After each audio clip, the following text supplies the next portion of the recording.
Bien, muy buenos días, estimados compañeros, ¿cómo les va? ¿Qué tal amanecieron? Con Freguito Lick, buenos días, aquí ya Muchas listos. ganas de estudiar, don Carlitos. Sí, así es, hombre. Eso está bueno. Igual estamos por acá al 100%, gracias a Dios. Muy Eh, amable, Lick, gracias. Vamos a empezar a estudiar, estimados compañeros. Gracias por sintonizar la señal respectiva. Hoy, pues, vamos a retomar lo que dejamos pendiente en la última sesión y estaba revisando que, pues, nos quedamos en las generalidades de la sentencia y también el tema de la reparación digna.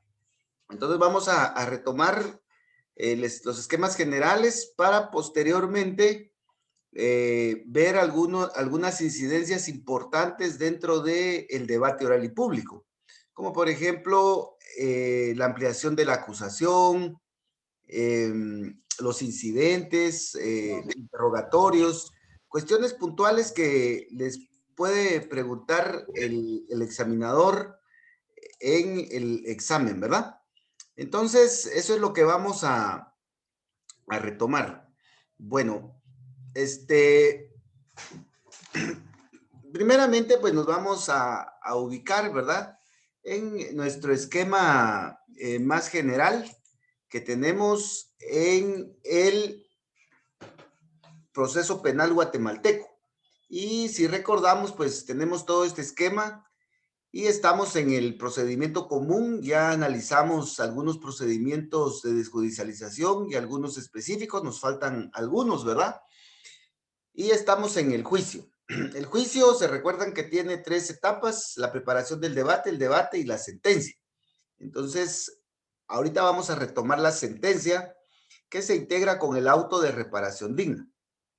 Entonces, para el efecto, pues hay un esquema un poco más específico que les presento ahorita en la pantalla, en donde hay una serie de detalles, ¿verdad? Y ya hablando concretamente de la sentencia, pues la sentencia eh, pues puede ser analizada desde diferentes puntos de vista, ¿verdad?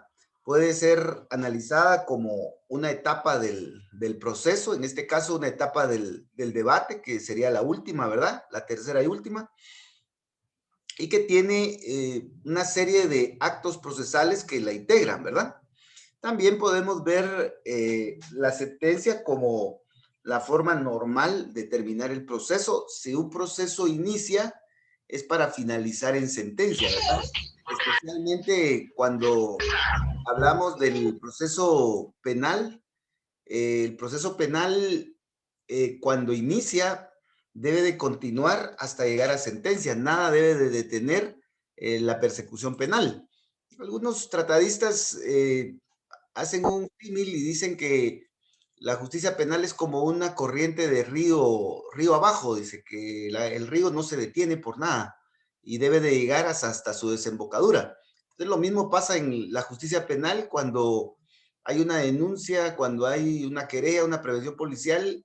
El proceso debe de iniciar y debe de seguir y terminar hasta en sentencia firme. No se debe detener por nada. Sin embargo, en nuestro sistema, pues sabemos que ese río abajo de la justicia penal tiene algunas formas en las cuales se puede detener, ¿verdad? Por ejemplo, la desestimación del 310, la falta de mérito la falta de mérito, también el sobreseimiento, la clausura. Hay algunas formas en las cuales el proceso sí se puede detener, ¿verdad? Pero en la regla general es de que continúe hasta la sentencia. Entonces, la sentencia es lo que se espera del proceso, es la forma normal de terminar el proceso. Pero también la sentencia es concebida como un documento, ¿verdad? Que debe de cumplir una serie de formalidades. Eh, en la sentencia, el tribunal debe de decidir si condena o absuelve, por ejemplo, ¿verdad? Y aparte de eso, debe de cumplir con las formalidades sustanciales y las formalidades superficiales que ordena la ley, ¿verdad? Entonces, la sentencia es bastante compleja de concebir. Sin embargo, podemos ir aterrizando en estas tres ideas que la doctrina normalmente maneja: la sentencia como una etapa del proceso, la sentencia como una forma normal de terminar el proceso y la sentencia como un documento, ¿verdad?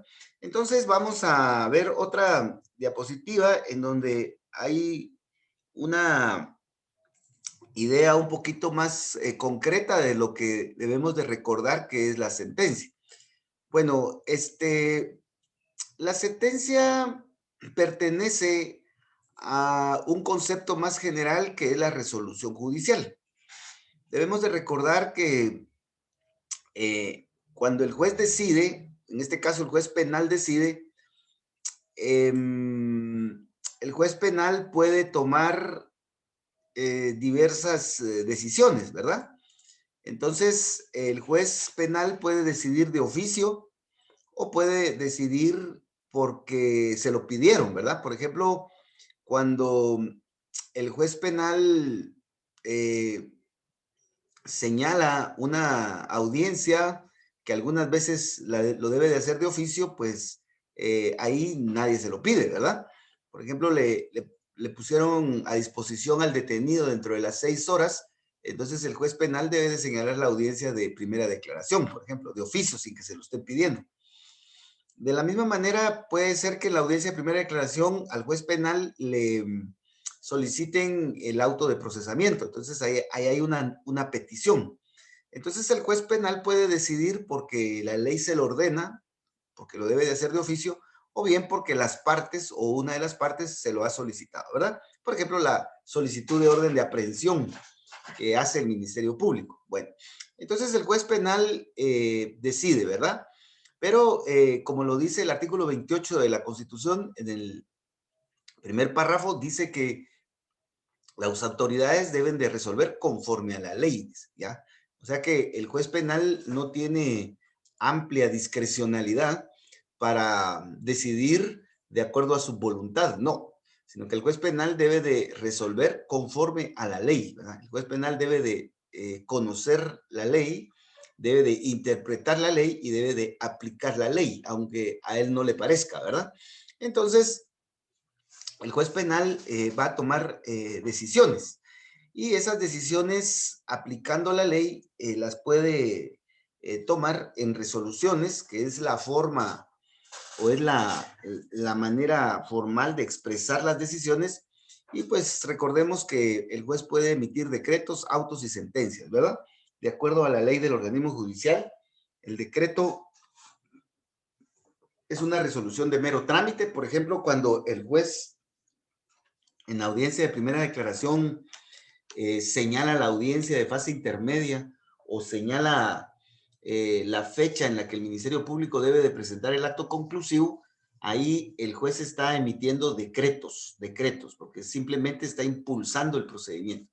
Ahora, cuando el juez toma decisiones un poquito más importantes dentro del proceso, que no son de mero trámite, pero tampoco finalizan con el proceso porque no son sentencias, entonces el juez dicta autos, ¿verdad?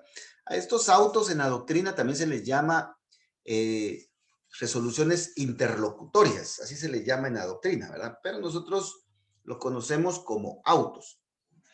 Estos autos son resoluciones que el juez emite dentro del proceso, que son un poquito más, atienden asuntos un poquito más complicados, más importantes, más esenciales dentro del proceso.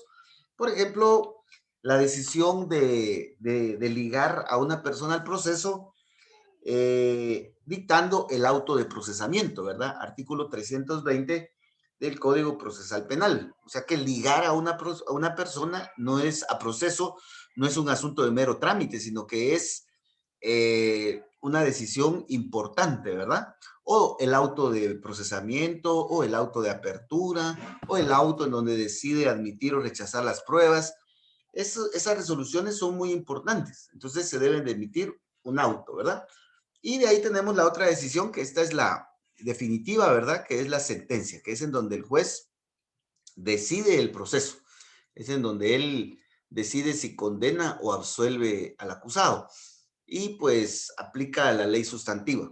Entonces, por favor, debemos de recordar esto sí lo debemos de dominar muy bien. Ahora, aparte del tipo de decisión de fondo que el juez va a tomar dentro del proceso, el decreto cuestiones de mero trámite, los autos los va a utilizar para asuntos que no son de mero trámite, pero tampoco que van a decidir el proceso, o por ejemplo, cuando la ley se lo ordena, por ejemplo, el autoprocesamiento, el auto de prisión preventiva, o bien cuando va a decidir un incidente también, ¿verdad?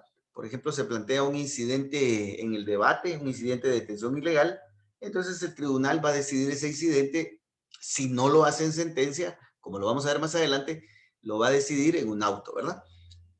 Y la sentencia pues va a ser la decisión final y definitiva. Pero aparte de eso, estas resoluciones deben de cumplir con ciertos requisitos. Por ejemplo, en el artículo 141 en adelante aparecen los requisitos de toda resolución. Por ejemplo, todas las resoluciones deben de llevar el tribunal que las emite, lugar y fecha de su emisión, contenido, firma de los jueces y del secretario. Cuando son orales, como en el caso penal, pues obviamente ahí no deben de llevar la firma, ¿verdad? Entonces, el juez las puede emitir de manera oral. Pero, por ejemplo, hay algunas diferencias. En el caso de los decretos no deben de ir explicados o fundamentados. El juez simplemente toma la decisión y no hay necesidad de que explique. En cambio, en el auto sí. En el artículo 141 de la Ley del Organismo Judicial dice que el auto debe de ir motivado. Y en el artículo 11 bis del Código Procesal Penal dice que el auto debe de ir fundamentado. Entonces, en el auto sí hay que explicar por qué se dicta prisión preventiva o por qué se ordena la falta de mérito, por ejemplo, ¿verdad? 272 del Código Procesal Penal. En cambio, la sentencia, pues es un documento un poco más elaborado, ¿ya? Es un poco más elaborado. eh, Hay una serie de requisitos que se deben de cumplir para emitir la sentencia. Entonces, por favor, aparte de aplicar el artículo 11 bis, que es muy importante, por favor, veamos el artículo que regula qué debe de llevar la sentencia, ¿verdad? Y en el artículo 389 aparece, del Código Procesal Penal, aparecen los requisitos de la sentencia. Mención del tribunal y la fecha en que se dicta, enunciación de los hechos y circunstancias que han sido objeto de acusación, la determinación precisa y circunstanciada del hecho que el tribunal estime acreditado, los razonamientos que inducen al tribunal a condenar o absolver, la parte resolutiva y la firma de los jueces. Y pues esta es la guía básica, ¿verdad? Pero también hay que aplicar el artículo 388, 390, 391, 392. También observar el 394 para no incurrir en esos vicios. Y también aplicar el 11 bis del Código Procesal Penal. Entonces la sentencia es un acto un poco más complejo, es un documento que debe cumplir con una serie de requisitos para ser válida esa sentencia, ¿verdad? Entonces, por favor, esto que estoy platicando, esto sí lo deben de dominar al 100%, ¿verdad? En las resoluciones, pero especialmente en las sentencias, siempre los jueces van a aplicar, van a hacer una licuadora, ¿verdad? Van a aplicar leyes internacionales, van a aplicar leyes, van a aplicar la constitución política, leyes ordinarias, por ejemplo, las leyes sustantivas.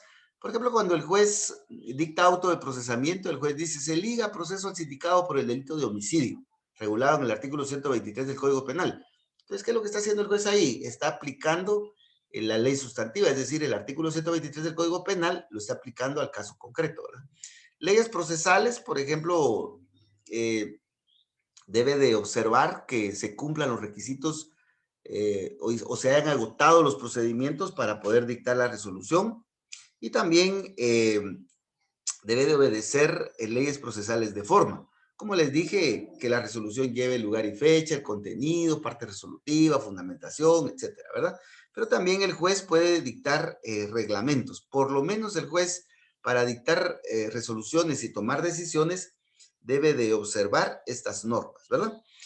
Entonces, debemos de recordar que la sentencia es una resolución judicial y que está incluida en el concepto de resolución, ¿verdad? Y que está sometida también a este régimen jurídico. Ahora, también debemos de recordar que todas las resoluciones, decretos, autos y sentencias deben de ser notificadas a las partes. La notificación es el acto por el cual los tribunales comunican o dan a conocer a las partes las decisiones judiciales, ¿verdad? Y este régimen está del artículo 160 al artículo 176 del Código Procesal Penal. Ahí está el régimen de notificaciones, citaciones y audiencias. Entonces, las notificaciones pueden hacerse de manera documental, de manera tradicional, por el régimen común, a través de cédulas, ¿verdad? Que todos conocemos ahí las cédulas, pero también en el caso de las audiencias orales, como sucede en el tema penal, pues las notificaciones pueden hacerse de manera oral en las audiencias.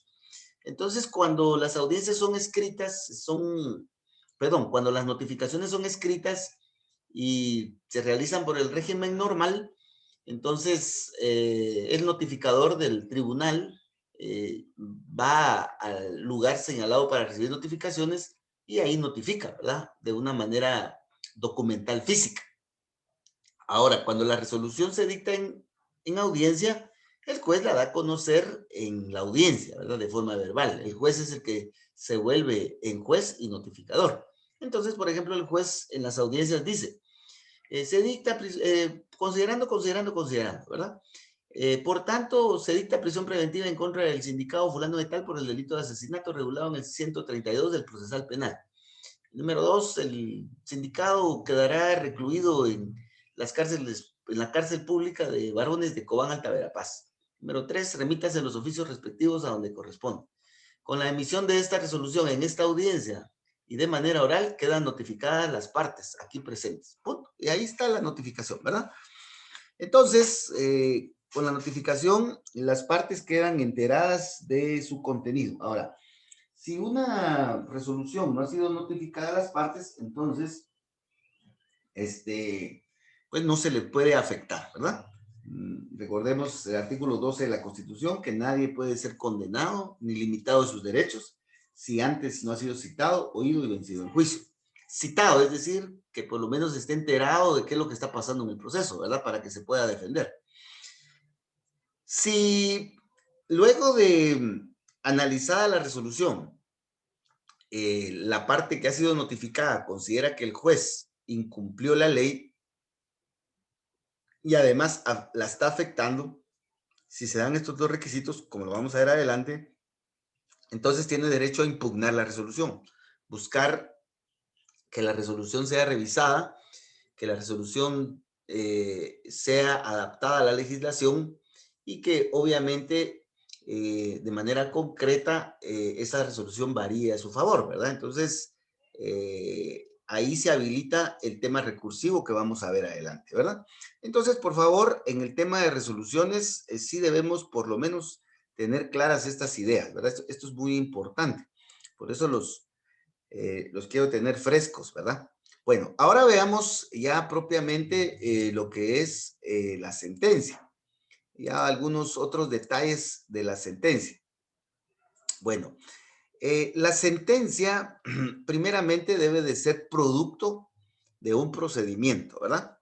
Para que el tribunal de sentencia dicte la misma, primero debió haberse agotado la fase preparatoria, ¿verdad?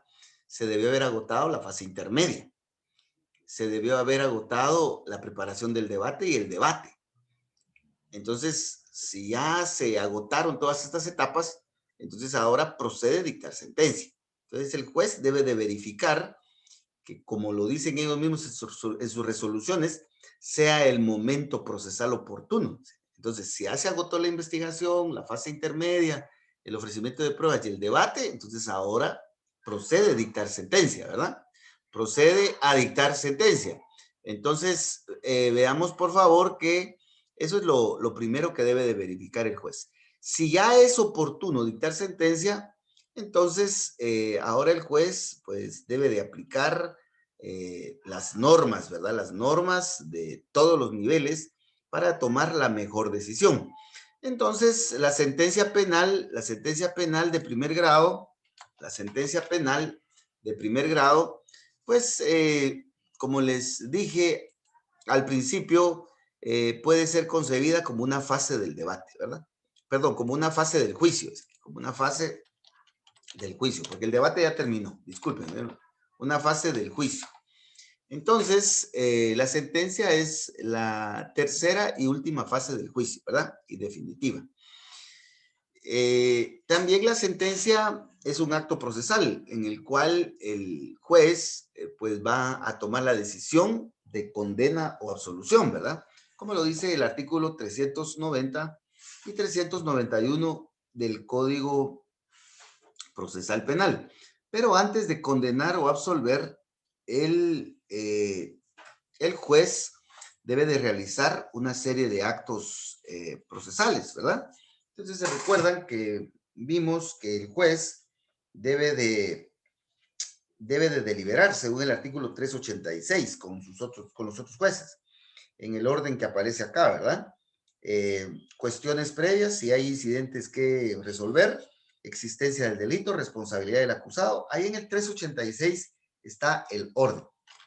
Y luego de que el juez ha deliberado en ese orden, ha valorado las pruebas conforme a las reglas de la sana crítica del 385, entonces el juez va a decidir si va a condenar o va a absolver, ¿verdad?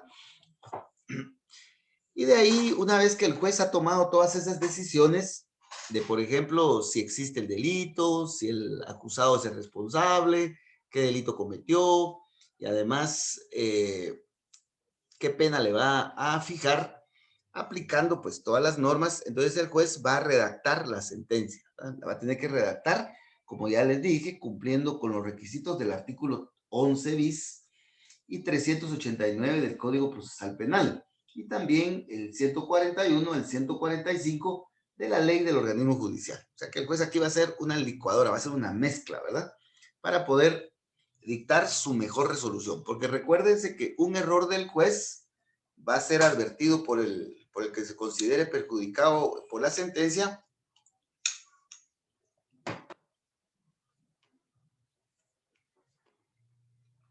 y eso va a generar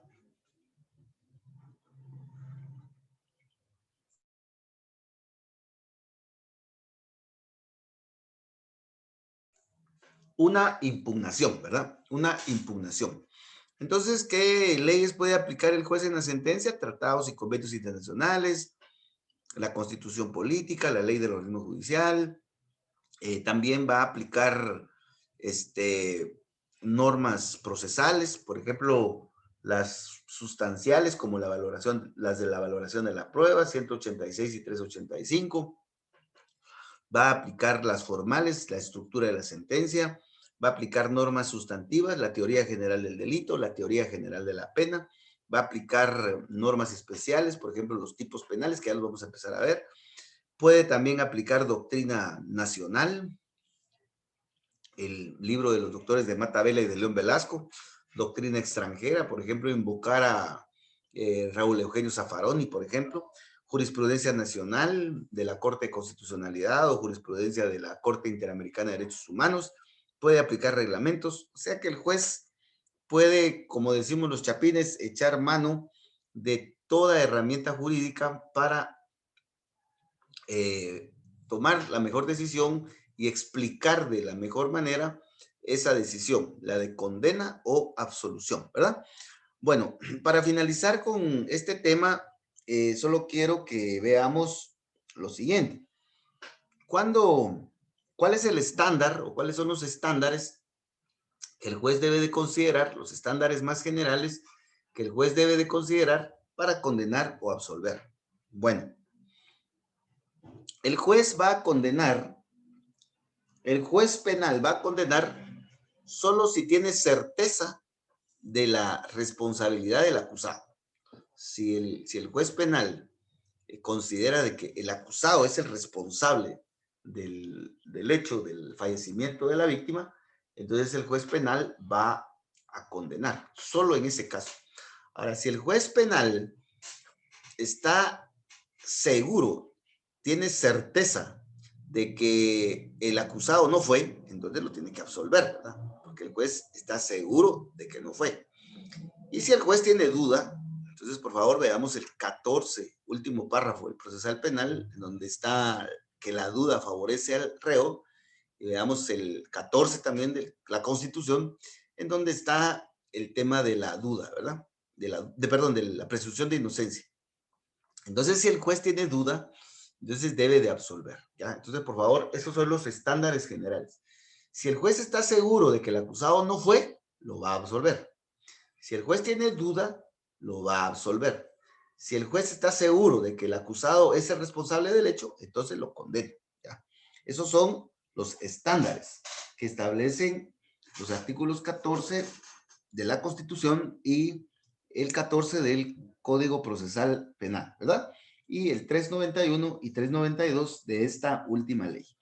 Bueno, en relación a la sentencia, pues hay mucho que estudiar, pero esta es la primera guía, ¿verdad? Para que nos podamos orientar. Bueno, ahora vamos a pasar a otro tema que también es importante, que es el de la reparación digna. El tema de la reparación digna es bastante complejo, ¿verdad? También es bastante nuevo. Sin embargo, ya se han consolidado algunas interpretaciones y algunas prácticas eh, por los sujetos procesales en los procesos, ¿verdad?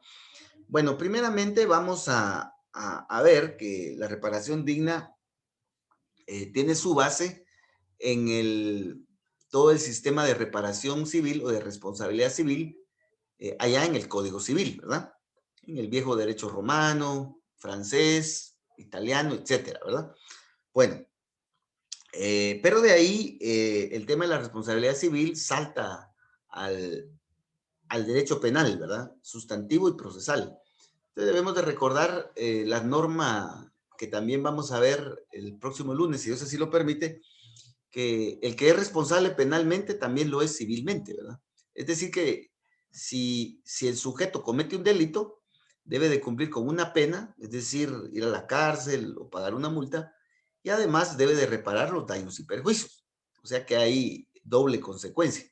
Hay consecuencia penal y hay consecuencia civil. El que comete un delito tiene dos efectos que debe de cumplir: la pena penal y la pena civil. La pena penal es la multa, la prisión, las penas accesorias, ¿verdad? Y la pena civil, es decir, la responsabilidad civil o las consecuencias civiles, es reparar los daños y perjuicios. Entonces, ese artículo 112 del Código Penal es atinente aquí a la reparación digna. Recientemente se reformó el Código Procesal Penal y se modificó el artículo 124, en donde se plantea lo que se debe de entender por reparación digna. Pues ese artículo es un poquito extenso, pero no obstante hay algunas oscuridades, ¿verdad? Hay algunas penumbras ahí que se han tenido que integrar con la interpretación. Entonces veamos, por favor, que la ley dice que si la sentencia es condenatoria, solo si la sentencia es condenatoria, solo si la sentencia es condenatoria. Si la sentencia es condenatoria, entonces el juez, dentro de los 3 días siguientes, va a señalar audiencia de reparación digna, ¿ya? Entonces, por favor, aquí pongamos esta flecha. Si la sentencia es condenatoria, entonces nos vamos a la reparación digna, ¿verdad? Entonces aquí estamos ubicando esta norma para que tengamos un poquito de mayor claridad. Solo si la sentencia es condenatoria, ¿ya? Entonces el juez o el tribunal de sentencia va a señalar la audiencia de reparación digna. Así lo dice el artículo 124. Entonces, en esa audiencia se va a discutir, se puede discutir la responsabilidad civil y también la reparación digna en esos 3 días, en una audiencia, ¿verdad? Bueno, aquí les tengo preparada esta diapositiva que es bastante sencilla, como decimos los uruguayos. Responsabilidad civil proveniente del delito y reparación digna. Aquí convergen estos dos temas, ¿verdad? La reparación de los daños y perjuicios provenientes del delito y la reparación digna del 124. 112 del Código Penal y 124 del Código Procesal Penal. La responsabilidad civil proveniente del delito tiene su origen en el artículo 1646 del Código Civil, ¿verdad? Reparación de daños y perjuicios. Bueno, aquí está el 1464, Código Civil también. Pero ahí está su origen, ¿verdad? Pero está regulada la responsabilidad civil en los artículos del 112 al 122 del Código Penal. Debemos de recordar que cuando se comete un delito y hay responsabilidad penal, hay 3 consecuencias: la pena, las medidas de seguridad y la responsabilidad civil, para tener una idea general, ¿verdad? Entonces, la responsabilidad civil, según el Código Penal, consiste en la restitución, en la reparación de daños materiales y morales y en la indemnización de perjuicios, ¿ya? Entonces, si el ladrón se robó las joyas, pues que las devuelva, ¿verdad? Que las restituya. Es parte de la responsabilidad civil, de la obligación que tiene de devolver las cosas. Si el piloto borracho colisionó un vehículo, pues que lo repare, ¿ya? Que lo mande al taller y que lo repare, ¿verdad? Ahora, si los daños son irreparables, por ejemplo, en el caso de un homicidio o de una violación, entonces que por lo menos indemnice, que dé una cantidad de dinero que sirva para compensar esos daños, ¿verdad? Y perjuicios. Entonces, esa es la idea que está en el Código Penal, aunque es una idea ya bastante antigua, ¿verdad? El tema de la reparación digna en el 124 comprende, dice, ¿qué comprende la reparación digna? Restauración del derecho afectado por el hecho delictivo, dice, restauración. La restauración, ¿cómo la entendemos, verdad? Me parece que la debemos de entender de una manera lo más favorable posible a la víctima, en atención a la tutela judicial efectiva a la víctima, en el sentido que esa restauración puede implicar restitución, reparación e indemnización. Entonces, la restauración en su más amplio sentido, ¿verdad? Y yo he visto unos tribunales aquí en Cobán que muchas veces la víctima lo que pretende es dinero y dinero y dinero y dinero. Pero los tribunales han sido muy justos en ese sentido, en donde han considerado que no solo el dinero puede restaurar los daños causados, y pues han considerado como parte de la restauración, por ejemplo, un tratamiento psicológico o la publicación de la sentencia o eh, formas más morales de restauración, no tanto económicas, ¿verdad? Entonces, podemos concebir la restauración desde esa perspectiva también. Algo importante que considera la reparación digna es que se reconozca a la presunta víctima ya como víctima, ¿verdad? Porque, pues, cuando aparece una persona afectada en el proceso, pues se considera que es afectada, pero hay que determinar si realmente es afectada, ¿verdad? Y en la sentencia es en donde se establece si esa persona es realmente la víctima, ¿verdad? Entonces, parte de la reivindicación de la víctima es su reconocimiento, ¿verdad? Que el Estado diga, usted es víctima. Y detrás de esto hay una serie de explicaciones criminológicas y también de explicaciones político-criminales, ¿verdad? Pero el punto concreto es el hecho que el Estado reconozca a una persona como víctima de manera oficial forma parte de esa dignificación a la que debe de atender la reparación a la víctima. Y por otro lado, pues también la reparación digna implica alternativas disponibles para su reincorporación social. Cuando acaece o acontece el delito, hay un daño muy fuerte a las personas, a su núcleo familiar y a la sociedad. En ese sentido, vamos a encontrar que el Estado debe de proporcionar todas las alternativas disponibles para que la víctima se reincorpore a la vida social, ¿verdad? Si el condenado en prisión va a recibir un tratamiento para su reincorporación posterior a la sociedad, después del cumplimiento de la condena, también la víctima debe de tener esa oportunidad. Debemos de recordar la reforma del segundo párrafo del artículo 5 del Código Procesal Penal, en donde dice que el proceso penal debe de atender a los intereses legítimos del sindicado y de la víctima. Y que los dos, tanto el sindicado como la víctima, tienen derecho a la protección del Estado, es decir, a la tutela judicial efectiva.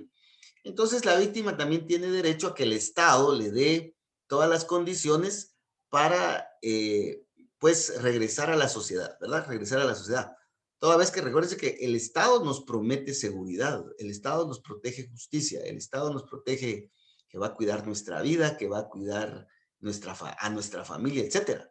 Pero con ocasión al delito, como que el Estado ahí nos falló, ¿verdad?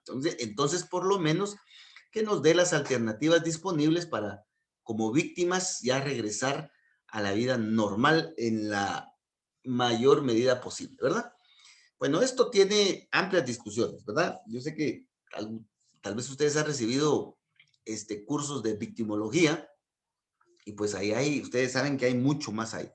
Pero para los efectos del examen técnico profesional, yo no creo que el examinador profundice mucho en esto. Entonces, esas alternativas muchas veces implica que se le dé un tratamiento psicológico, psiquiátrico, médico o de cualquier otra naturaleza a la víctima, ¿verdad? De tal manera que se reincorpore a la sociedad. A mí me parece que en este tema todavía hay mucho que seguir avanzando. El Estado todavía tiene muchas deudas con las víctimas. Y recuérdese que recientemente hubo reformas a la ley que regula el Instituto de la Víctima. Y también hasta hace pocos meses, después ya de muchos años de que la ley estaba vigente, empezó a funcionar el Instituto de la Víctima. Y el Estado lo hizo como producto de las presiones internacionales y también eh, producto de las presiones de los grupos interesados, ¿verdad? Especialmente sociales. En ese sentido, pues, me parece que en este tema tenemos mucho que seguir avanzando, ¿verdad? Y pues yo creo que una de las formas en las que podemos ayudar es a través de las investigaciones académicas, ¿verdad? Como tesis. Bueno, entonces, veamos que en eso consiste o eso comprende la reparación digna. Ahora, hay un procedimiento, ¿verdad? Lo primero es que la sentencia debe de ser condenatoria. Es decir, que si hay sentencia absolutoria, no hay audiencia de reparación digna. Si hay sentencia condenatoria, dentro de los 3 días siguientes debe de haber audiencia de reparación digna. Bueno, ha habido mucha discusión porque, como les digo, ese artículo 123 es un poquito, pretende regular mucho y deja unos vacíos un poco claros, ¿verdad? No está muy claro y así se ha interpretado por los jueces, es muy variada la interpretación. Si la reparación digna va a ser señalada de oficio o la tiene que pedir el Ministerio Público o bien la víctima, ¿verdad? Debemos de recordar que la víctima puede llegar al proceso de último. Tal vez estuvo ausente durante toda la investigación, toda la fase intermedia, todo el debate, y resulta que llega a la sentencia a pedir la audiencia de reparación digna. Entonces, no hay claridad en cuanto a que si la audiencia debe de ser señalada obligatoriamente de oficio o debe de ser solicitada por el Ministerio Público o la víctima, ya sea solo como víctima o como querellante adhesivo. Sin embargo, algunos jueces siempre lo hacen de oficio, ¿verdad? Ya hablando de la audiencia directamente, pues es una audiencia donde se van a discutir estos temas, ¿verdad? Ese va a ser el objeto de discusión. Ya no se va a discutir si el acusado es responsable o no, porque eso ya quedó claro con la condena. Y en el caso de la audiencia de reparación digna, pues ya no se discute eso, sino que se discute esta temática. Entonces, las partes deben de producir pruebas, deben de llevar las pruebas idóneas para probar estos extremos. Tanto la parte acusadora, el Ministerio Público, la víctima, o si está constituida como querellante adhesiva, y la defensa, ¿verdad? Deben de producir pruebas para establecer estos extremos que comprende la reparación digna. Ahora, ahí hay otra oscuridad también, ¿verdad? Esas pruebas a las que se refiere la reparación digna se deben de ofrecer en la audiencia de ofrecimiento de pruebas o pueden ser pruebas diferentes. Entonces ahí también ha habido un problema, ¿verdad? De interpretación. Los jueces han sido muy flexibles en ese sentido en permitir pruebas que no se hayan ofrecido en la audiencia de la audiencia de ofrecimiento de pruebas. Entonces, esto es también bastante discutible, ¿verdad? Es bastante discutible. Luego el juez o el tribunal de sentencia le da la palabra primero a los acusadores, al Ministerio Público, a la víctima, y si está constituida la víctima como querellante adhesiva, entonces le da la palabra a los abogados y seguidamente a la defensa, ¿verdad? Y finalmente el juez o el tribunal de sentencia decide, ¿verdad? Acepta acerca de la reparación digna. Normalmente el juez, pues si hay una condena, el juez o tribunal de sentencia, pues va a declarar con lugar la reparación digna, ¿verdad? Va a reconocer a la víctima como víctima, a la presunta víctima como víctima, y va a ordenar todas las medidas para la reincorporación de la víctima a la sociedad. Tratamiento psicológico, psiquiátrico, que le den medicina en los hospitales nacionales o que la atienda una determinada institución pública, etcétera. Y en cuanto a la indemnización, pues esto puede ser que el tribunal lo decida de una vez en esta audiencia, que condene al condenado penal a pagarle 50,000 quetzales a la víctima o 20,000 o 5,000 en el plazo que establezca el tribunal. O bien puede ser que deje abierta la vía civil para esta discusión, ¿verdad? Que tendría que ser, dependiendo cuánto se reclame, ya sea un juicio oral de ínfima o menor cuantía, o bien un juicio ordinario de mayor cuantía o de cuantía indeterminada, ¿verdad? Entonces, esta es la situación. Los daños y perjuicios los puede fijar en esta audiencia o bien dejar abierta la vía civil para que se discuta en aquella instancia, ¿verdad? Que es la civil. Entonces, veamos en el artículo 124, dice, si la acción reparadora no se hubiera ejercido en esta vía, queda a salvo el derecho de la víctima o agraviado a ejercerla en la vía civil. O sea que la acción reparadora se puede hacer valer en esta audiencia, es decir, para el pago del dinero, ¿verdad? En esta audiencia o bien, pues se puede discutir en un proceso posterior. Ahora, ¿qué es lo que sigue en el procedimiento? Como esta audiencia de reparación digna y la decisión de reparación digna misma, el tribunal la toma en un auto, porque la sentencia ya la dictó. La sentencia penal ya la dictó.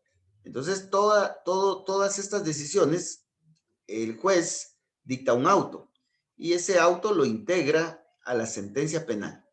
Entonces, cuando el tribunal notifica la sentencia penal, debe de integrar el auto de reparación digna.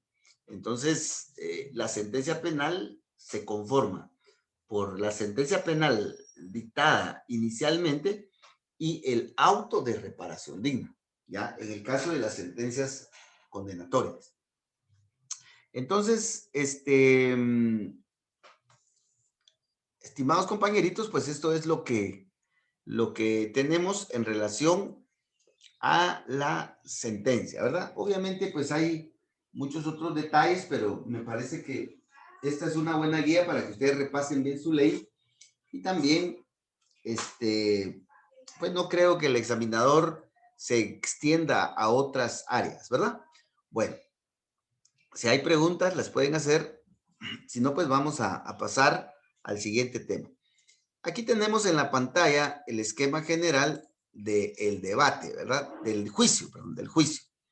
Y también tenemos algunos detalles de las 3 fases del juicio. Pero aquí hay algunas incidencias especiales, ¿ya? Por ejemplo, la ampliación de la acusación, ¿ya? Una de las incidencias importantes que se pueden dar en el debate es la ampliación de la acusación por parte del Ministerio Público.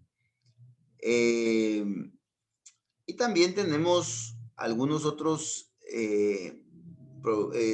temas como el caso de los incidentes o el caso también del interrogatorio, de las objeciones, del recurso de reposición que se puede dar dentro del debate, de las inconstitucionalidades, también puede darse en el debate previo a su inicio, la división del debate único o la reapertura del debate.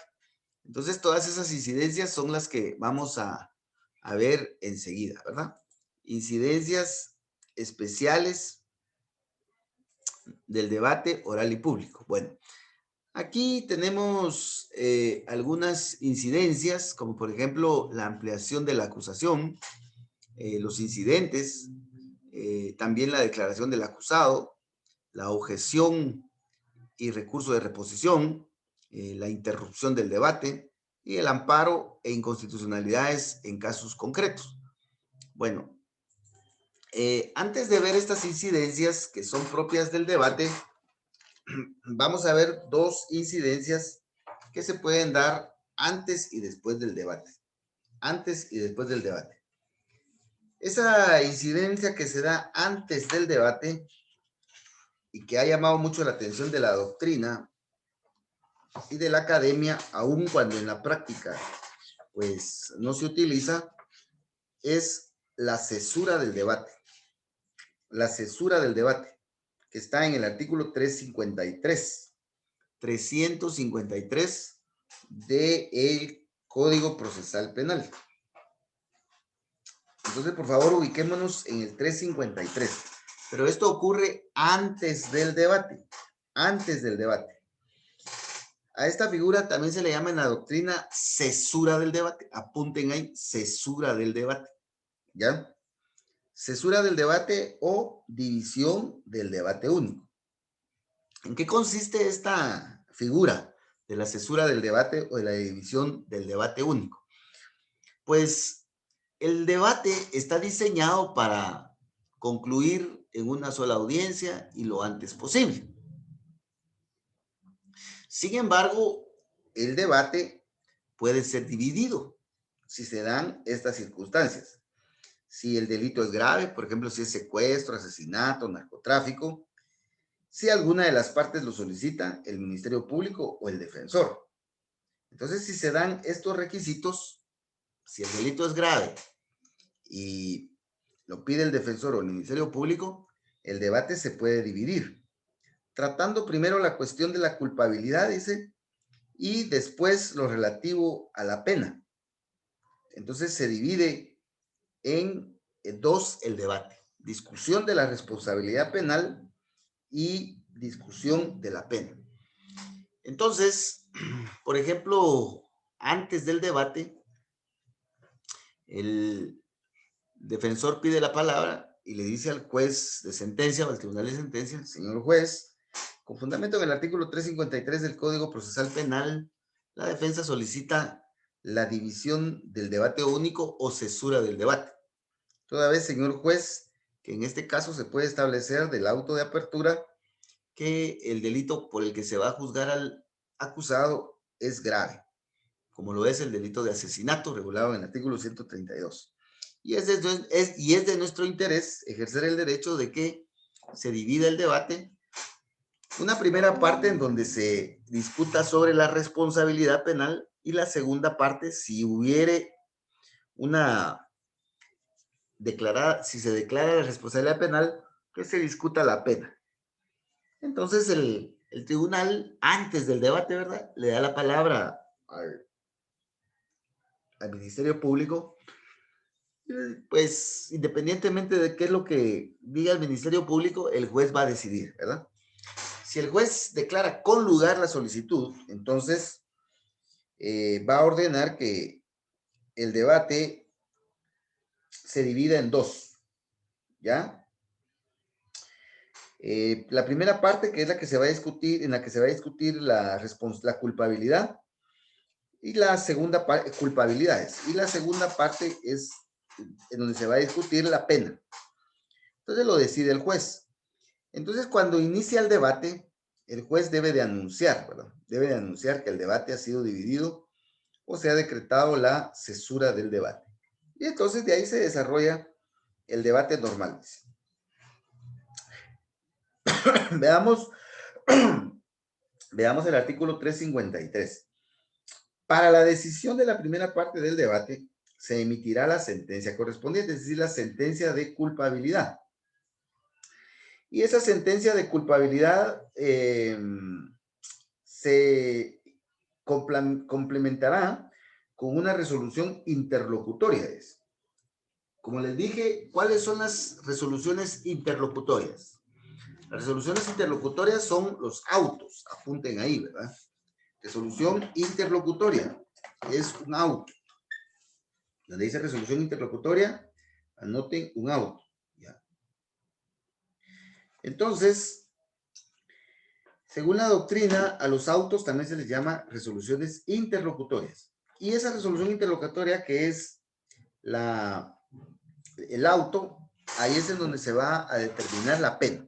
Entonces, para finalizar con este punto, si en el debate de culpabilidad el acusado es declarado culpable, entonces se pasa a discutir la pena. Y la pena se decide en una resolución interlocutoria, es decir, en un auto. Ahora, si en el debate de culpabilidad el acusado es declarado no culpable o inocente o se le absuelve, entonces obviamente ya no hay debate sobre la pena, ¿ya? Eso es bastante lógico, ¿verdad? Entonces, por favor, miren, esta figura de la división del debate único o la cesura del debate, se estudia mucho ahí en la U, ¿verdad? Pero yo nunca he visto que se utilice ni por los defensores ni por el Ministerio Público. Hay muchos tabúes en relación a este tema, muchos prejuicios. Por ejemplo, algunos pueden pensar que se pidió la cesura del debate porque el acusado es culpable. Él ya está aceptando su culpabilidad y lo que quiere es una pena mínima. Ese puede ser una interpretación incorrecta, ¿verdad?, de esta figura. Pero otra interpretación que se le da es que si se da la cesura del debate, pues hay un mejor análisis del caso, ¿verdad? Y también pueden evitarse recursos, pueden aprovecharse recursos que se pueden perder en el caso de una discusión estéril, ¿verdad? Si se declara su absolución, ¿para qué vamos a discutir sobre la pena? Entonces nos ahorramos eso. Entonces, pues hay sombras, ¿verdad? Sombras en este tema. Pero nosotros veámoslo como una posibilidad previo al debate. Pero por favor veamos otro tema que también ha sido bastante discutido y polémico, aunque ahorita ya se ha abandonado bastante este punto, ¿verdad? Que es el, el tema de que luego de cerrado el debate, se puede reabrir el debate. Entonces, veamos por favor en dónde tenemos este caso que se me perdió por acá. La reapertura del debate. Vamos a ver en dónde está esto. Si alguien lo tiene por ahí, por favor. El tema de la reapertura del debate implica que, aquí está, 384. Inmediatamente después de clausurado el debate o de cerrado el debate, los jueces de sentencia pasarán a deliberar en sesión secreta.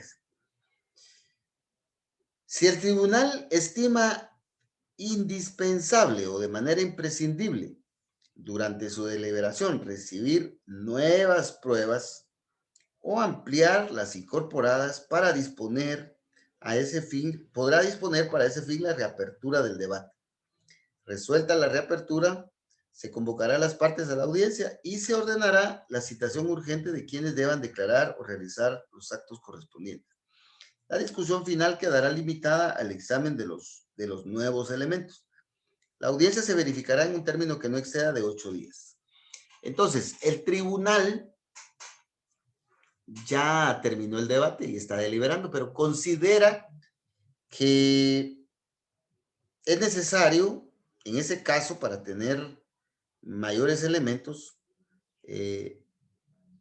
recibir nuevas pruebas o bien ampliar las ya incorporadas. Entonces, este tema es probatorio, ¿verdad?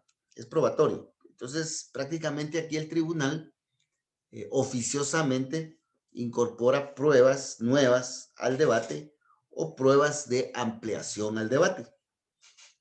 Y entonces esto pues puede implicar favorecer o perjudicar al acusado, ¿verdad? Aquí no dice que va a ser solo para perjudicar al acusado o solo para favorecerlo. Entonces esta figura ha sido muy criticada, esta facultad que tienen los jueces. Bueno, primeramente, yo no he estado, nunca he participado durante ya 22 años de ejercicio profesional en un caso en donde los jueces se hayan atrevido a reabrir el debate. En ninguno. ¿Cuáles son los comentarios a favor o en contra de esta figura? Pues se considera a favor que si el juez tiene dudas o tiene ideas incompletas, pues puede aclararlas mediante nuevas pruebas o ampliación de las pruebas y que eso pues no necesariamente va a perjudicar al acusado. Entonces, como que la reapertura se utiliza de buena fe, ¿verdad? En honor a la justicia. Esos son los comentarios o las opiniones favorables. Ahora, las desfavorables implican de que si el tribunal ordena la reapertura del debate, estaría violentando la presunción de inocencia y el indubio pro reo, 14 de la Constitución y 14 del procesal penal. Porque si el tribunal al deliberar tiene duda o siente que no tiene la prueba suficiente, no debe de producir prueba de oficio, porque el tribunal no está para investigar o incorporar pruebas, sino que para eso están las partes.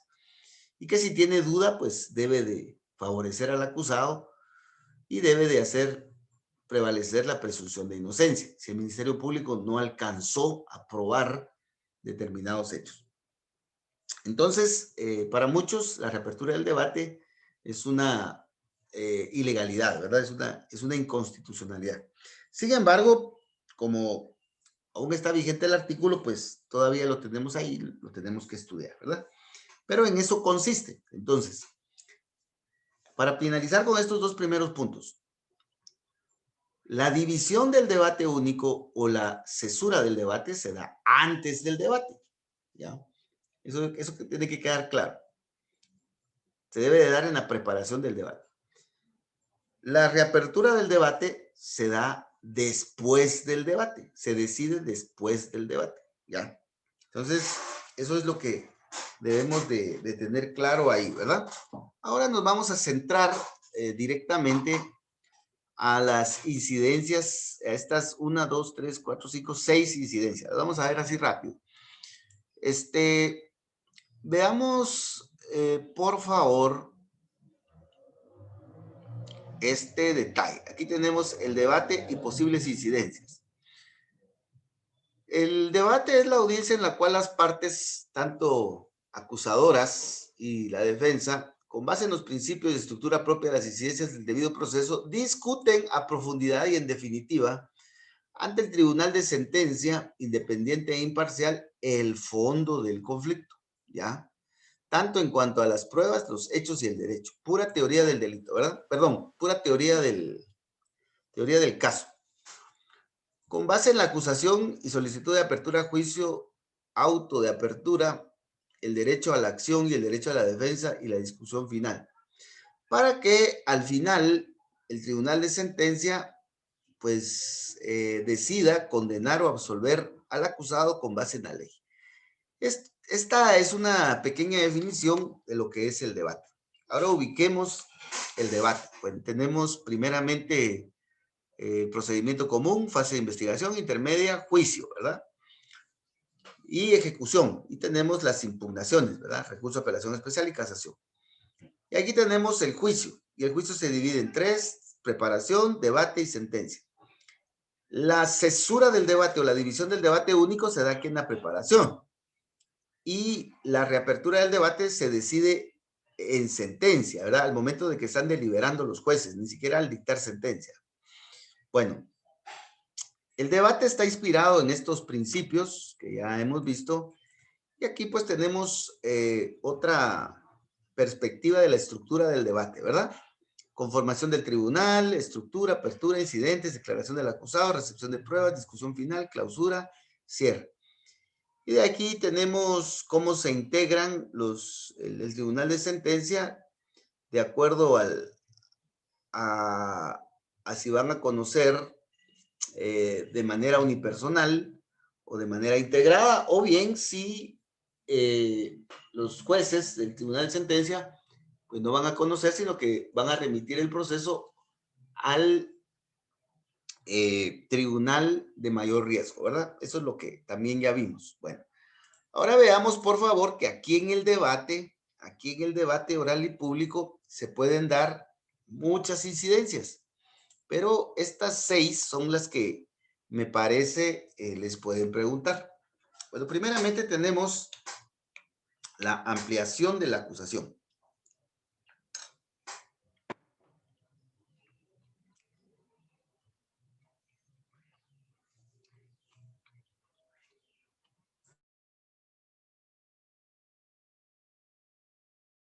Ampliación de la acusación. Incidentes. Declaración del acusado. Objeción y recurso de oposición. Interrupción del debate y amparo e inconstitucionalidades. Bueno, primeramente no debemos de confundir la ampliación de la acusación con la acusación alternativa. ¿Ya? Son dos figuras totalmente diferentes. La acusación alternativa está regulada en el artículo 330 y, vamos a ver, 333. Mientras que la ampliación está regulada en el artículo 373. Bueno, creo que las dos figuras tienen que ver con el 3, ¿verdad? Bueno, la acusación alternativa se da al momento en el que el juez, en el que el Ministerio Público acusa, ya allá al finalizar la fase de investigación e inicio de la fase intermedia. Y la ampliación de la acusación, se da normalmente al inicio del debate. Entonces, son dos momentos procesales diferentes. Espero que me estén dando a entender y que nos ubiquemos. La ampliación de la acusación se discute en la audiencia de fase intermedia y se decide en el auto de apertura. Mientras que la ampliación de la acusación se plantea en el debate, se discute en el debate y se decide en el debate. ¿Ya? Bueno, entonces esos son aspectos diferenciales, pero formales al final, ¿verdad? Al final son formales. Ahora veamos la sustancia. La ampliación de la acusación consiste en que el ministerio, perdón, la acusación alternativa consiste en que el Ministerio Público razonablemente puede considerar que a futuro no va a probar todos los hechos contenidos en la acusación principal. Por lo que decide acusar alternativamente también por otros delitos. Ejemplo. Vamos a suponer que el sindicado fue ligado a proceso porque entró a la casa de la víctima sin autorización. Golpeó a la víctima y la ultrajó sexualmente. Y además, el acusado tomó con violencia unas joyas y se las llevó. O sea que ahí hay 3 hechos. Entrar sin autorización, ultrajar sexualmente y tomar con violencia las joyas. Y entonces el sindicado fue ligado a proceso por allanamiento, violación y robo. Entonces el Ministerio Público pues debe de acusar, si no se modificó el auto de procesamiento, debe de acusar, respetar ese auto, aunque aquí han aparecido casos que complican este tema, pero la regla general es esa, que el Ministerio Público debe respetar el auto de procesamiento, y entonces el Ministerio Público debe de acusar, si esa es la decisión que toma, por esos hechos, esos 3 hechos, por allanamiento, violación y robo. Pero luego del análisis del caso, el agente fiscal o el que toma la decisión dice, eso del robo va a estar difícil probarlo, porque finalmente la dueña de las joyas ya no consiguió las facturas, también no logramos encontrar las joyas, y por otro lado, pues como que la víctima no muy quiere declarar en relación a eso. Entonces el Ministerio Público razonablemente proyecta, obviamente, que a futuro en el debate no va a probar los hechos del robo. Entonces el Ministerio Público puede plantear acusación alternativa únicamente por allanamiento y violación, quitando el robo, ¿verdad? Quitando el robo. Entonces el Ministerio Público en la acusación dice, el Ministerio Público comparece a solicitar la apertura de juicio y acusar de forma principal por los delitos de allanamiento, violación y robo. Y también comparece a plantear acusación alternativa por allanamiento y violación. O sea, ya solo por 2, ¿verdad? Quita el otro.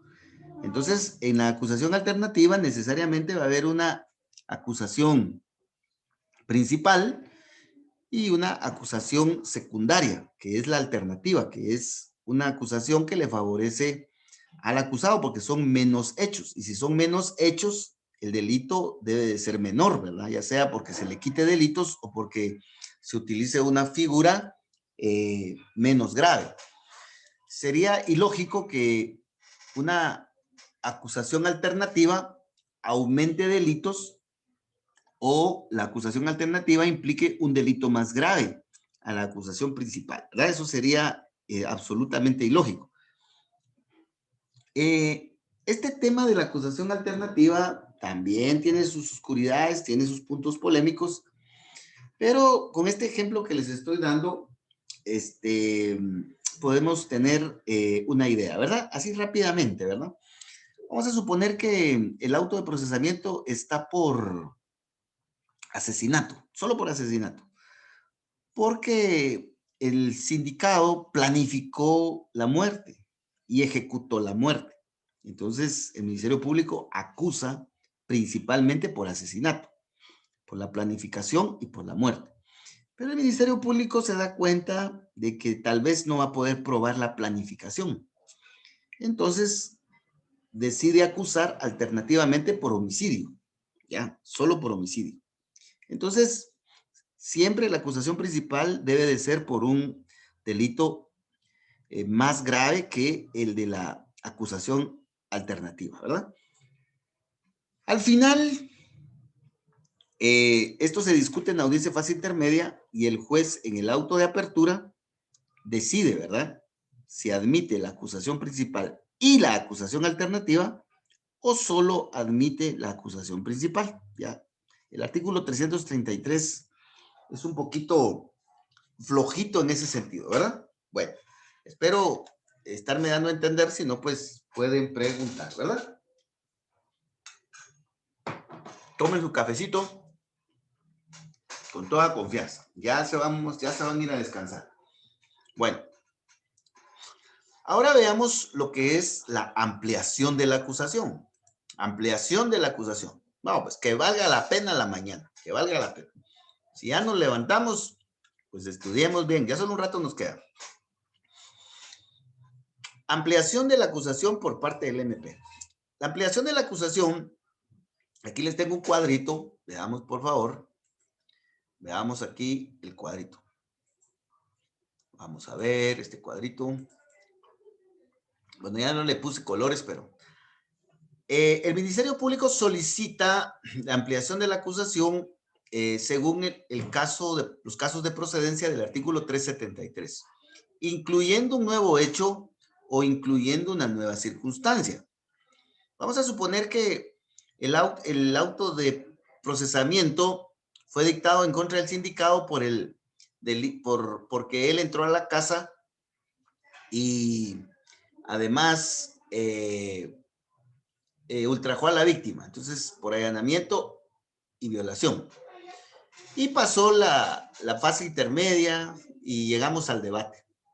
Pero resulta que ahora dice el Ministerio Público que amplía la acusación porque el Ministerio Público recientemente averiguó que no solo el acusado entró a la casa y ultrajó a la víctima, sino que además se agarró unas joyas con violencia. Entonces incluye un nuevo hecho que implica la continuidad de la acción delictiva.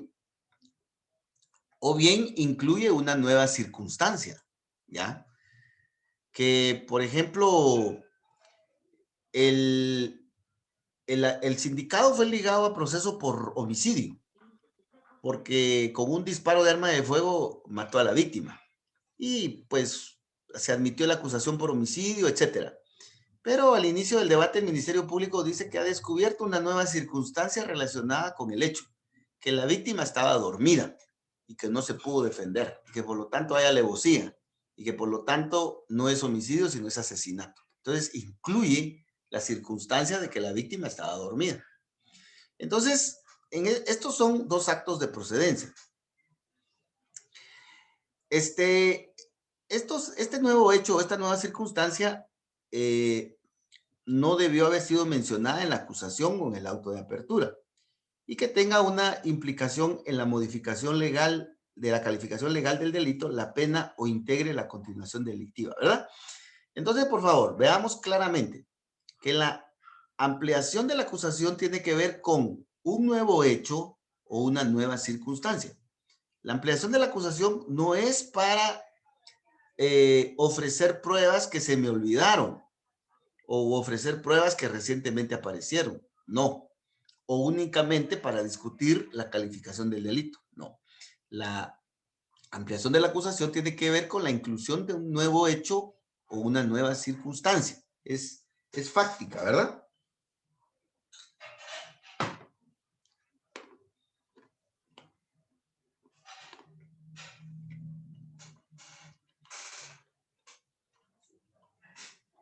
Ese artículo no menciona en qué momento se debe de plantear la ampliación de la acusación.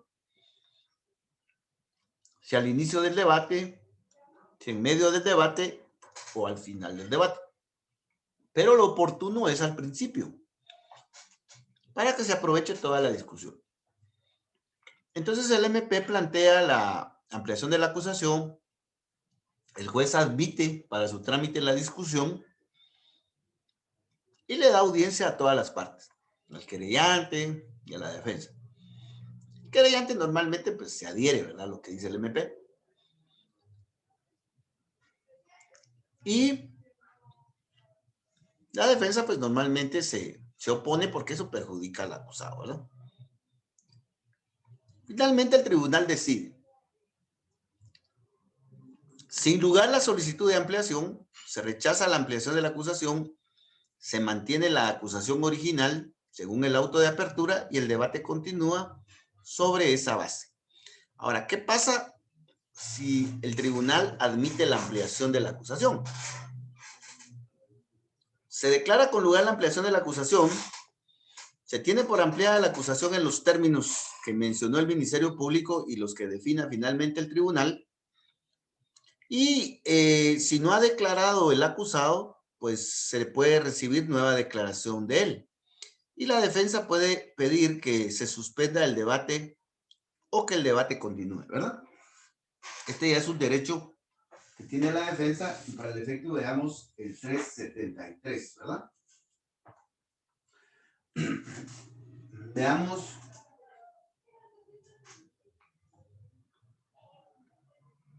que la defensa tiene derecho a pedir la suspensión del debate, dice, para ofrecer nuevas pruebas o a preparar su intervención. Entonces, se tendría que suspender el debate, dice, por un plazo que el tribunal fijará prudencialmente, según la naturaleza de los hechos y la necesidad de la defensa. Entonces, como aquí ya está abierto el debate, pues tendría que dársele por lo máximo los 10 días que la ley señala, ¿verdad? Bueno. Y entonces en eso consiste la ampliación de la acusación. Solo háganme el favor de no confundirla con la acusación alternativa, que está en el 333, que es diferente.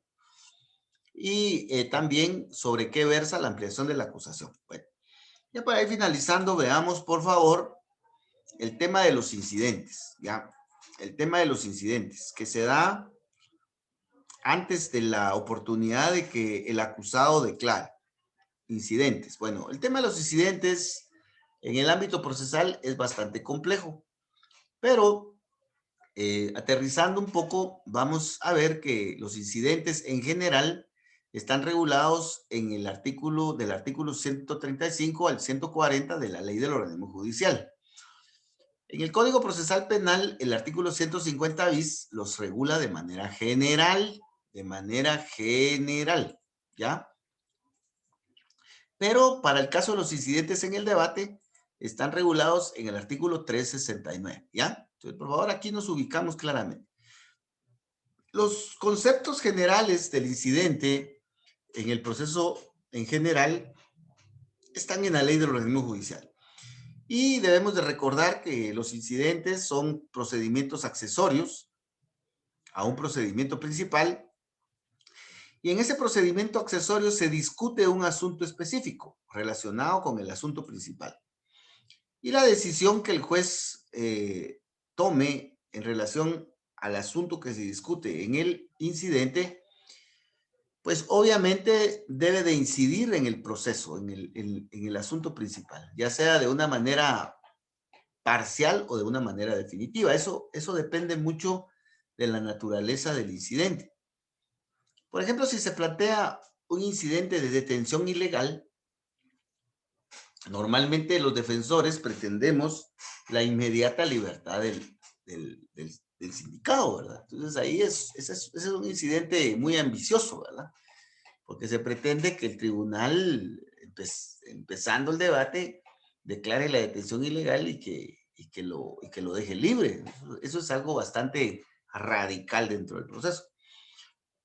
Pero puede ser también que se discuta sobre, por ejemplo, la legalidad de una prueba. Y si la defensa lo que pide es que se descarte una prueba, que no se reciba una prueba, es importante que veamos que solo va a tener incidencia en relación a esa prueba. Por ejemplo, se han estado utilizando mucho los métodos especiales de intervención de llamadas telefónicas en tiempo real, grabación y reproducción, ¿verdad? En delitos que no son de delincuencia organizada. Esa es una prueba ilegal, según la Corte de Constitucionalidad, ¿no? El punto concreto es que esa prueba podría ser atacada por la defensa para que no sea tomada por el juez si no se trata de un delito de crimen organizado, por ejemplo. Entonces el incidente iría dirigido exclusivamente a esa prueba. Entonces, como les digo, va a depender mucho de la naturaleza y la finalidad del incidente, el efecto que va a tener en el procedimiento, ¿verdad? Bueno, los incidentes según la ley de orden judicial pueden ser suspensivos cuando el proceso se suspende y se debe de definir primero el incidente para después continuar. Esto pasa con las excepciones previas en el proceso civil. Se plantean las excepciones previas y hasta que se decidan las excepciones previas continúa para la contestación de la demanda. Entonces, ese es un incidente suspensivo. En el proceso civil tenemos incidentes no suspensivos, por ejemplo, la impugnación de un documento u otro tipo de impugnaciones que se dan en incidentes en donde continúa el proceso principal, pero paralela y simultáneamente también se inicia y continúa un incidente. Tenemos los incidentes de hecho y de derecho. Cuando el incidente se van a discutir hechos, entonces hay que aportar pruebas, ¿verdad? Y cuando el incidente es meramente de derecho, pues no hay que aportar pruebas. Por ejemplo, un incidente de hecho puede ser, por ejemplo, la excepción de pago, por ejemplo, ¿verdad? Entonces hay que probar que efectivamente se pagó la deuda. Entonces hay que presentar el recibo, ¿verdad? O el documento. En cambio, un incidente de derecho no necesita prueba porque solo se discute el derecho. Por ejemplo, los incidentes de incompetencia, por ejemplo, ¿verdad? O los incidentes de prescripción, etcétera. También tenemos incidentes en la misma cuerda y en cuerda separada. En la misma cuerda normalmente son incidentes que suspenden el proceso y los que se tramitan en cuerda separada son los que no lo suspenden. El procedimiento está en la ley del orden judicial. El procedimiento está determinado hacia que si el incidente es de hecho o es de derecho. Un incidente de hecho se plantea, se le dan 2 días a los otros interesados, hay 8 días para recibir la prueba de audiencias y se decide en 3 días. El procedimiento es escrito y oral. El incidente de derecho se plantea, por eso está la P acá, se le dan 2 días a la otra parte, pero como es de derecho no se va a recibir pruebas, entonces el juez decide en 3 días. Entonces estas son las fórmulas, para que se recuerden, ¿verdad? Y se las memoricen, porque de repente el examinador les pregunta ahí en el examen acerca de este tema, ¿verdad? Bueno, ya vamos finalizando y veamos, por favor, el caso de los incidentes en general en el Código Procesal Penal. Veamos, por favor, que en el artículo 50 bis del Código Procesal Penal, procedimientos, aquí tengo mal esto, procedimiento general.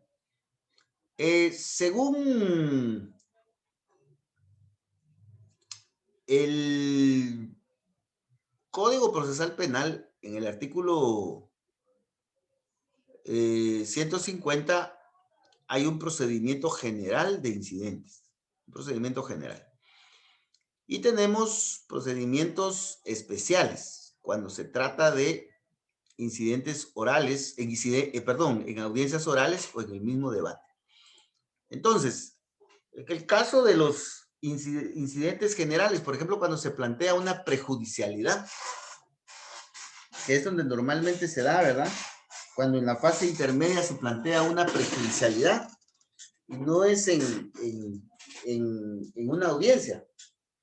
Entonces, si se va a plantear una prejudicialidad, vamos a suponer que el sindicado fue ligado a proceso por el delito de, vamos a ver, ¿de qué sería? De usurpación. Entonces, el defensor plantea un incidente de prejudicialidad indicando que se trata de una cuestión civil, no, no penal. Entonces, para plantear la prejudicialidad, veamos por favor que el defensor debe de solicitar una audiencia. Y en esa audiencia debe de plantear la prejudicialidad. Entonces el defensor prepara su incidente de prejudicialidad, lo documenta bien, prepara bien sus pruebas, va allá con los compañeritos del juzgado primero o juzgado segundo de instancia y les piden una audiencia para plantear la prejudicialidad y le señalan la audiencia. Entonces el defensor solito llega a la audiencia y el juez le da la palabra y le dice, señor defensor, tiene la palabra para que plantee su incidente de prejudicialidad. Entonces el defensor toma la palabra y dice, señor juez, en mi calidad de defensor del sindicato fulano y tal, con todo respeto, planteo prejudicialidad, obstáculo a la persecución penal consistente en prejudicialidad de naturaleza civil a favor de mi patrocinado. Señor juez, el sindicado fue ligado a proceso por el delito de usurpación. Sin embargo, se puede establecer que este no es un asunto penal, sino que necesita ser discutido previamente en la vía civil, en un juicio ordinario, y empieza el defensor a hacer su planteamiento, ¿verdad? Entonces, en esta audiencia, el defensor únicamente plantea el incidente. Y si el juez lo considera bien planteado y que el asunto es incidentable, entonces lo admite para su trámite. Lo admite para su trámite y señala una segunda audiencia. Y en esta segunda audiencia, el juez, pues, cita a todas las partes antes, ¿verdad? Y llega el sindicado, el defensor, el Ministerio Público, la víctima o el querellante y su abogado, ¿verdad? Y en esta audiencia escucha a todos, ¿ya? En relación al incidente. De ahí, pues, si el incidente es de derecho, perdón, si el incidente es de hecho, recibe las pruebas. Y seguidamente el juez resuelve, ¿ya? Resuelve. Entonces, el juez resuelve. Dice que la audiencia se realizará si es de derecho en 2 días y si es de hecho en 5 días, dice la ley. Artículo 150 bis. Revisemos eso. Entonces, este incidente se trabaja a través de 2 audiencias. Ahora, ¿qué pasa cuando se plantean incidentes en las audiencias o en el debate? Por ejemplo, en la audiencia de fase intermedia. Vamos a suponer que estamos en la audiencia de fase intermedia y ahí se plantea un incidente. O en donde es más oportuno, en el debate, que es lo que estamos viendo. Entonces, si se plantea un incidente en el debate, el incidente debe ser planteado por el incidentante. El tribunal debe de decidir si lo admite o lo rechaza para su trámite, y si lo admite, entonces le corre audiencia a todas las partes, y si hay que recibir pruebas, pues recibe las pruebas y de ahí decide, ¿ya? Eso lo hace en la misma audiencia, así seguidito, ¿verdad? Esto ocurre mucho en el debate, ¿verdad? Ahora veamos propiamente el incidente en el debate, para ser más específico. 369 del Código Procesal Penal. El procedimiento es que el incidente debe de ser planteado en la oportunidad de los incidentes, ¿ya? Luego de que las partes han presentado los alegatos de apertura, por favor veamos en esta diapositiva, el juez le da la palabra a las partes para que planteen sus incidentes. Y aquí tenemos la sala de juicios en donde se está dando la discusión de forma oral, ¿verdad? Entonces, en esta oportunidad es cuando hay que plantear los incidentes. Por eso hay que llevar bien planificado el debate, ¿verdad? Entonces, se plantea el incidente, yo siempre recomiendo una introducción, una exposición, pruebas, derecho y petición, este formato, ¿verdad? El tribunal o el juez de sentencia admite el incidente, le corre audiencia a todas las partes y recibe la prueba y decide. Bueno, esta decisión puede, según el artículo 369, el tribunal tomarla de una vez, decidir el incidente de una vez o a medio debate o hasta la sentencia. Recuérdense que de acuerdo al artículo 300, ¿qué es este? Vamos a ver. Veamos el artículo 386. Dice, las cuestiones se deliberarán siguiendo el orden lógico siguiente. Dice, cuestiones previas. Entonces, ahí es en donde normalmente los jueces han decidido los incidentes. Bueno, voy a poner 3 ejemplos. Vamos a suponer que el defensor planteó un incidente de detención ilegal que pretende que se decida de inmediato. Entonces, el tribunal puede decidir de inmediato. Se plantea el incidente, se discute y el tribunal decide. Y declara sin lugar el incidente de detención ilegal. Ahora, puede ser también que el tribunal decida decidir el incidente a medio debate. Por ejemplo, en el caso de prueba ilegal, hay algunos tribunales que deciden que se debe recibir toda la prueba y en ese momento el tribunal va a decidir si va a continuar o va a tomar en cuenta para la valoración una determinada prueba o no. Eso normalmente lo decide antes de las conclusiones, por ejemplo, ¿verdad? O bien el tribunal puede ser que decida decidir el incidente al dictar sentencia, ¿verdad? En la oportunidad que les digo, 386, cuando dice cuestiones previas. Bueno, entonces el tribunal ahí decide el incidente, ¿verdad? Puede resolverse en definitiva el incidente de manera inmediata durante el debate o en sentencia, ¿ya? Entonces, por favor, de esta manera podemos trabajar los incidentes durante el proceso penal. Bueno, en el caso del debate, que es el que estamos analizando ahorita, vamos a ver que el incidente normalmente lo plantea la defensa, normalmente, ¿verdad? Aunque eso no descarta que yo he visto pocos casos en donde el Ministerio Público plantea incidentes, por ejemplo, un incidente de sobreseimiento, ¿verdad? O un incidente de hecho notorio, por ejemplo. Los incidentes en el debate son números apertos. El defensor puede plantear 20 incidentes si quiere, y son innominados, o sea, no tienen nombre. Entonces, pero lo mejor es ponerle un nombre creativo, ¿verdad? Incidente de detención ilegal, incidente de prueba ilegal, incidente de violación al principio de presunción de inocencia, al debido proceso, incidente de recalificación de los hechos sometidos a juicio.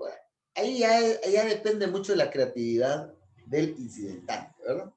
Bueno, para ir finalizando entonces, veamos otras incidencias, ¿verdad?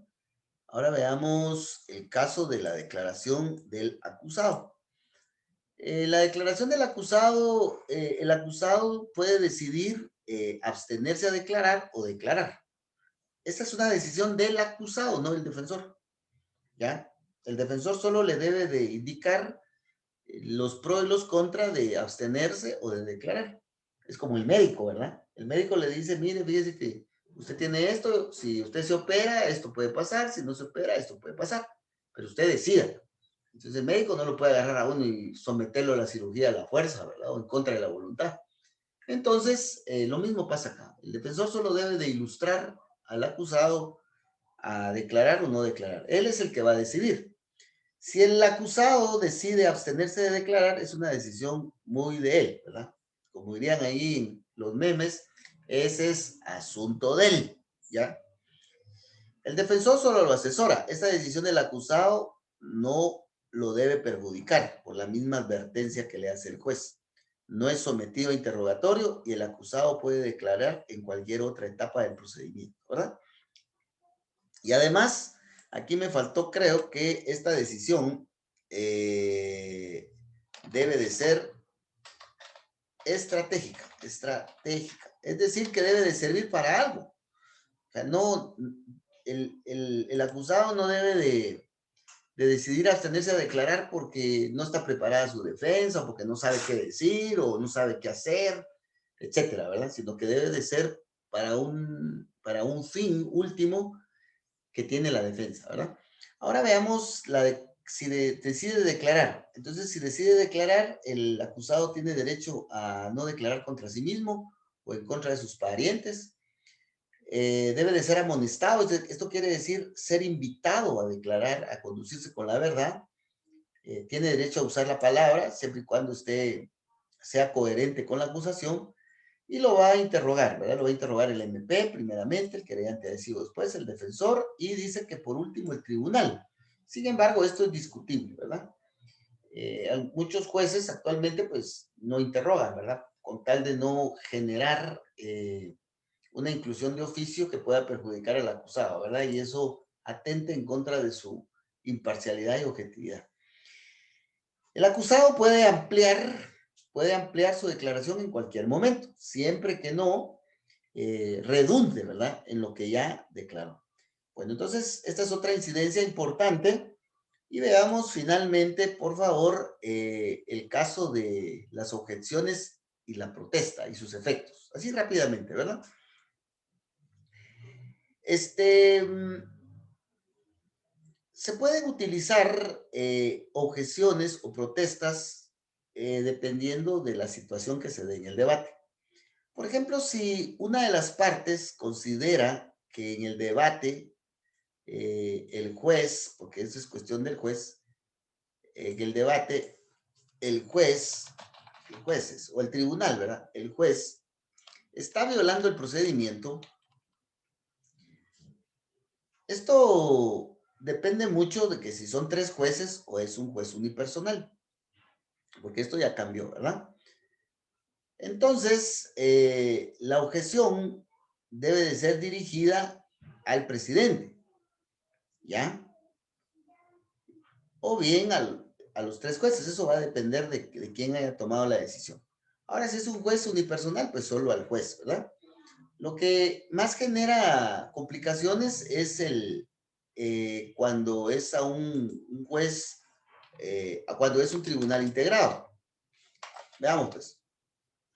Vamos a suponer que el presidente del tribunal no le dio la oportunidad al acusado para declarar.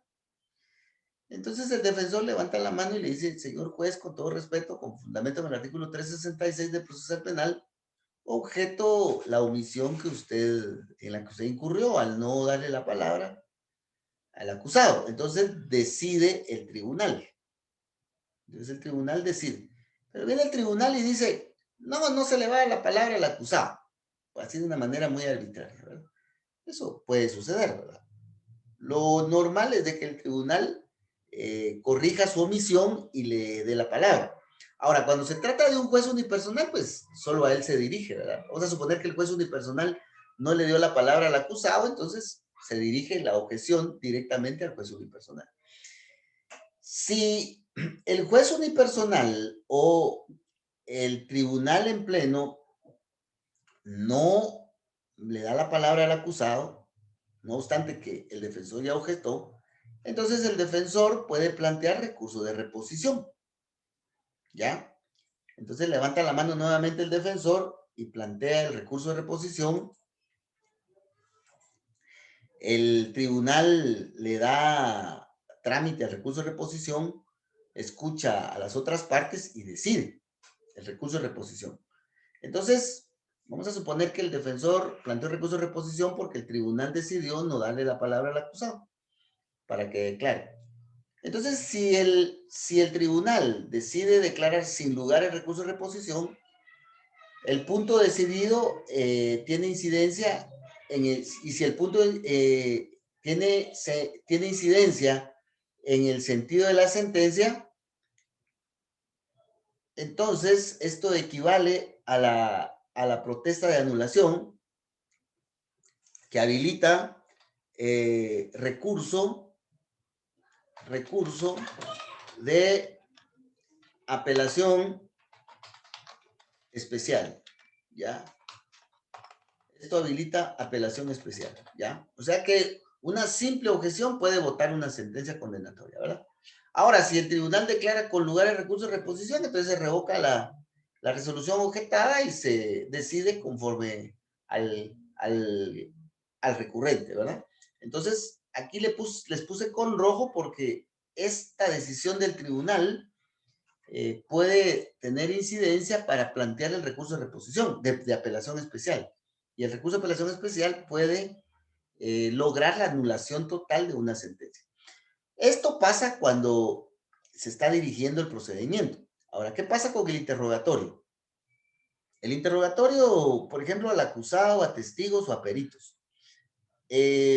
Vamos a suponer que el defensor dirige una pregunta impertinente.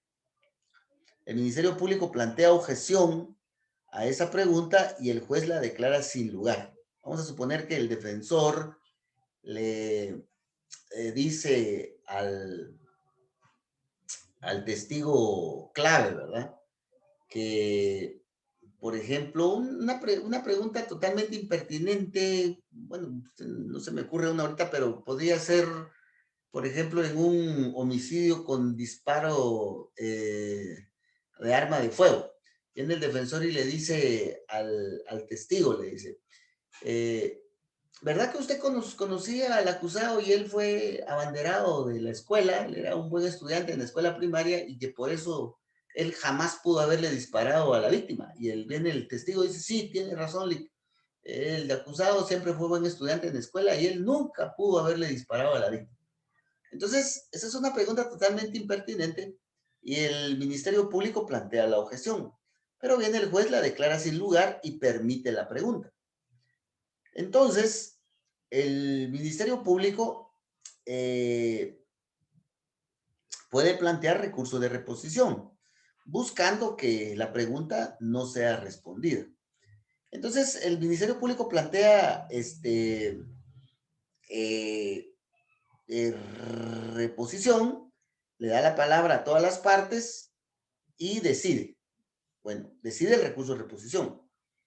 Si declara sin lugar el recurso, entonces el juez permite la pregunta. El juez permite la pregunta.